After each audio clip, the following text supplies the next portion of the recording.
Boa noite, tudo bem? Olá! Quem que entrou aí chegando que tá mais perdido do que filha da puta, não sei o quê? Tô mais perdido que filho da Marineta, puta né? dos pais. É Marineta? Tô mais perdido que filho da puta em dia dos pais. Pois é, minha filha, você tá perdido, não sou eu que vou lhe encontrar.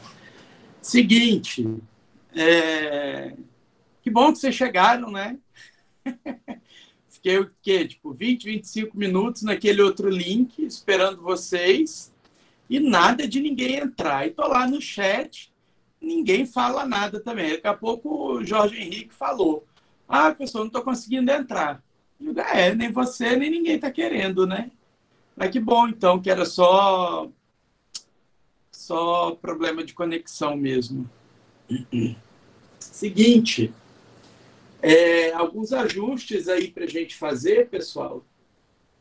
É, primeiro deles, a nossa prova já tem data, né? Eu não sei se vocês já foram comunicados pela instituição, mas as provas vão ser do dia 7 a 17 agora de junho, sendo que as disciplinas de quinta-feira vão ser semana que vem. Né? Então, não é o nosso caso, a gente vai para o período regular mesmo. Né? Então, a nossa prova será dia 10 de junho, tá certo? Véspera de feriado, véspera de Corpus Christi. O conteúdo, naturalmente, não é só o conteúdo da aula de hoje, né, pessoal?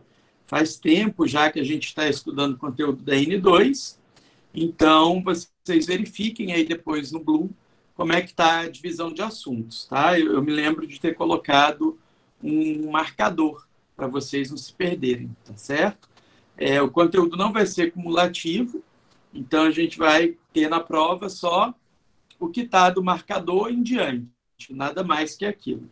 Basicamente, acho que vai ser recurso ordinário, agravo de instrumento, recurso de revista e agora execução trabalhista. Né? Tem um pouquinho mais de conteúdo que a N1, mas uma prova ainda assim bem tranquila. Né? Essa disciplina, na verdade, é uma disciplina bem tranquila. Particularmente, eu nem vejo necessidade de fazer ela em 60 horas, mas que bom que a gente tem todo esse tempo. Né? E aí, então, hoje a gente começa a falar de execução trabalhista. Disponibilizei para vocês um materialzinho. Vocês vão ver que esse material aborda aspectos que nem precisaria abordar, porque são aspectos que vocês já dominam por terem aprendido no processo civil. Então, basicamente, o que eu quero com vocês hoje e na semana que vem é a gente conversar um pouquinho sobre algumas peculiaridades, né, digamos assim, do processo do trabalho. Bom, a execução trabalhista está regulamentada aí especificamente a partir do artigo 880. Até o artigo 879, a gente vai falar ali um pouco sobre liquidação, né, e liquidação de sentença. Naturalmente, é algo que vocês já dominam, seja por terem estudado isso em processo civil, seja por terem estudado isso em processo do trabalho, durante o primeiro bimestre, inclusive já caiu na outra prova, né? Bom, basicamente, o que a gente tem de peculiaridade procedimental? No processo civil, a gente tem uma intimação do executado para que ele pague em 3 dias ou apresente embargos no prazo de 15 dias, né? Esse é aí o procedimento geral do cumprimento de sentença contra particulares no processo civil. A peculiaridade aqui do processo do trabalho é justamente esse procedimento.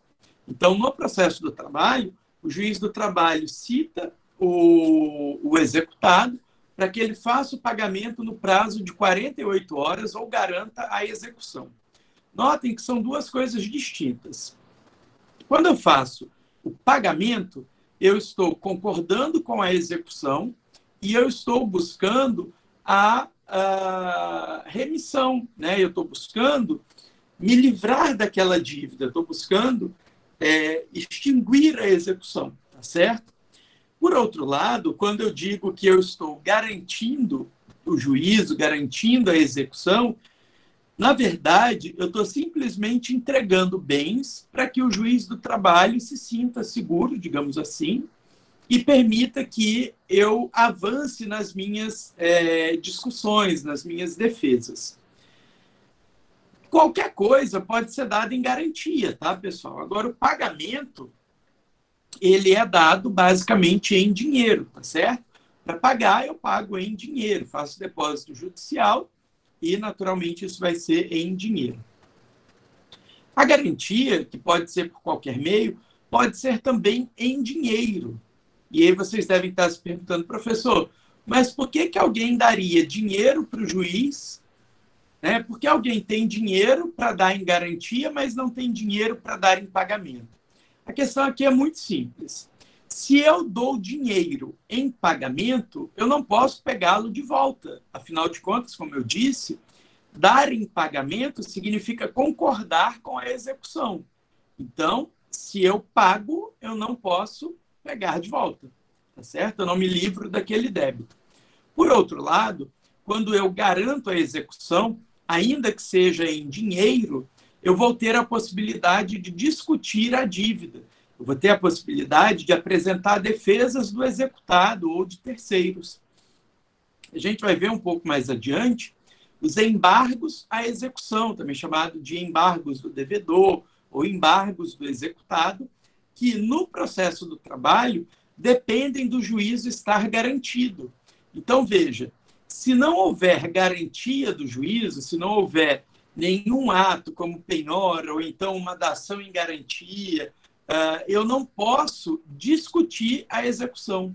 É como se eu ficasse numa posição de ser o executado, ser o devedor, mas sem poder discutir, sem poder reverter a situação.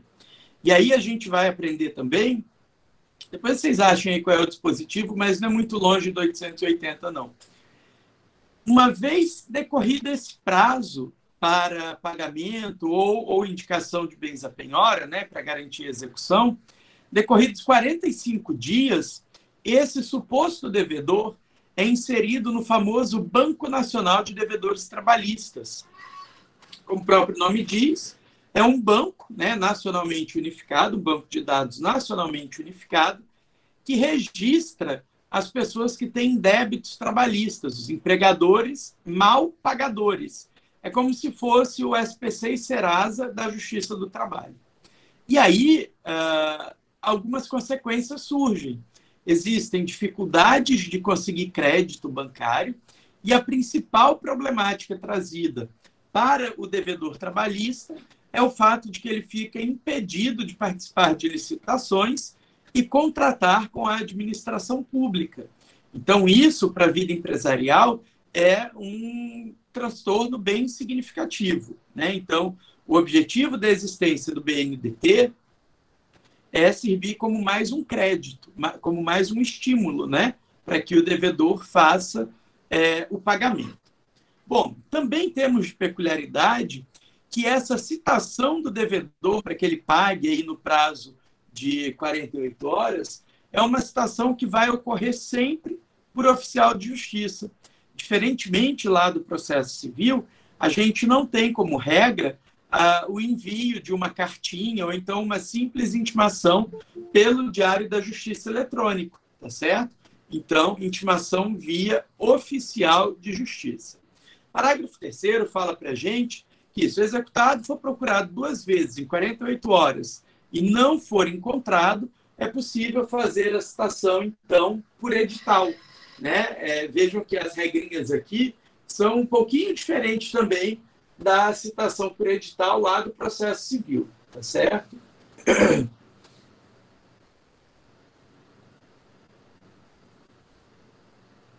Olha só, o 882 fala para a gente justamente da garantia da execução, né? Da garantia do processo.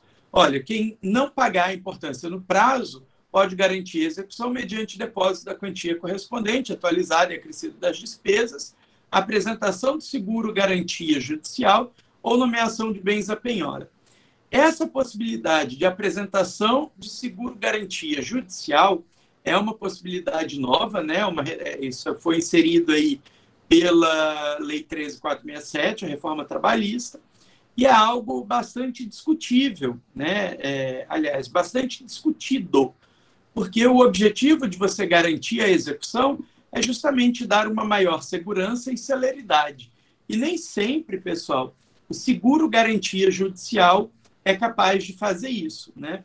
Até porque tem instituições por aí vendendo seguro garantia judicial sem ser uma instituição bancária. Então, isso está gerando um pouquinho de problema na Justiça do Trabalho, né? Naturalmente, decorrido o prazo, então, de 48 horas, não havendo pagamento e nem garantia do juízo, o juiz do trabalho vai determinar a penhora, né? Ele vai atrás, então, dos atos de constrição. E esses atos de constrição podem ser de várias formas. Naturalmente que o primeiro deles, o mais prático e, digamos assim, o mais ideal depois do pagamento, é a famosa penhora online, né? Que é um termo assim, um pouquinho chulo que a gente utiliza, porque, na verdade, se trata de uma penhora de ativos financeiros, tá certo? Que é feita, coincidentemente, mediante a utilização de uma ferramenta online chamada Bacenjude. Além do Bacenjude, a gente tem algumas ferramentas também que permitem o juiz a promover atos constritivos ou, pelo menos, reservar determinado patrimônio para que ele suporte futura constrição. Como é o caso, além do Bacenjude, o Renajude, que é o sistema judicial que permite buscar veículos automotores em nome do executado. Temos também o Infojude, que é o sistema que interliga o judiciário com a Receita Federal para poder consultar endereços, consultar bens que foram declarados no imposto de renda e etc. E aí, por fim, a gente tem um outro sistema também muito famoso, muito frequentemente utilizado, que é o Deus nos ajude. Então, depois do Bacenjude, Renajude e Infojude, você vai para o Deus nos ajude. No Deus nos ajude, pessoal, a gente tem as possibilidades de fazer as penhoras de mundo real, digamos assim, né? Procurar bens na casa do sujeito, bens na empresa, procurar, sei lá, bicicleta, né? Veículos não automotores. No meu caso, a Chu nos ajude. Penhora na boca do caixa também, né? Qual é o grande problema disso? Por que eu brinco que é o Deus nos ajude? Porque são medidas expropriativas muito complicadas. Quando eu digo para você que o oficial de justiça pode ir na casa do cara ver se tem bens penhoráveis, eu quero que vocês entendam que são bens acima do mínimo existencial, né? Não dá para penhorar o ventilador do cara, não dá para penhorar o fogão, não dá para penhorar a única TV que o cara tem em casa, entende? Então, assim, é uma fase bastante delicada, né? Que, além de, normalmente, o cara não ter propriedade, porque, vamos combinar, você está devendo, não tem dinheiro na conta, já está pendurado lá no BNDT, dificilmente você vai ter algum patrimônio em seu nome, né? Então, tudo vai se tornando, assim, de uma complexidade gigantesca quando a gente passa para esses outros meios de penhora, tá certo? E aí eu quero pular com vocês aí para o artigo 884, né, da CLT, para a gente falar um pouquinho sobre os embargos à execução, ou os embargos do executado, ou embargos do devedor. Vai dizer para a gente, como peculiaridade, basicamente aí no artigo 884, que, diferentemente do processo civil, em que os embargos são interpostos no prazo de 15 dias, no processo do trabalho, os embargos serão opostos no prazo de 5 dias, tá certo? Prazo para embargar, 5 dias. Notem, pessoal, que é muito importante vocês observarem esse comecinho do dispositivo. Garantida a execução ou penhorados os bens, garantida a execução ou penhorados os bens, significa dizer, portanto, que, não havendo penhora, não havendo garantia do juízo, não é possível a apresentação de embargos à execução. Isso significa dizer, basicamente, que o prazo dos embargos à execução é um prazo que é contado, em regra, a partir... Por caramba! É um prazo que é contado a partir da penhora, né? A partir da garantia do juízo. Então, se não há garantia do juízo, não há possibilidade de embargos à execução. Professor, mas o meu cliente não é devedor, ele não tem bens para dar em garantia e ele está inscrito no BNDT, o Banco Nacional de Devedores Trabalhistas, mas é patente a ilegitimidade passiva desse executado para responder pela dívida. O que é que eu faço? Bom, eu sei o que você não faz. Você não faz embargos à execução, tá certo? Eu, particularmente, sei o que faz, mas eu não vou dizer para vocês. Melhor, vou dizer assim, para estimular a fazer a tarefinha de hoje. O que é que eu vou fazer? Eu vou fazer uma objeção ou exceção de pré-executividade. Então, havendo matéria de ordem pública, que pode, portanto, ser cognoscível de ofício pelo juiz, não é imprescindível fazer isso por meio de embargos à execução. Eu posso, então, fazer por meio de objeção de pré-executividade, especialmente porque a objeção ou exceção de pré-executividade não exige garantia do juízo. Então, eu posso fazer isso mesmo antes da penhora, tá certo? Dúvidas até aqui, pessoal?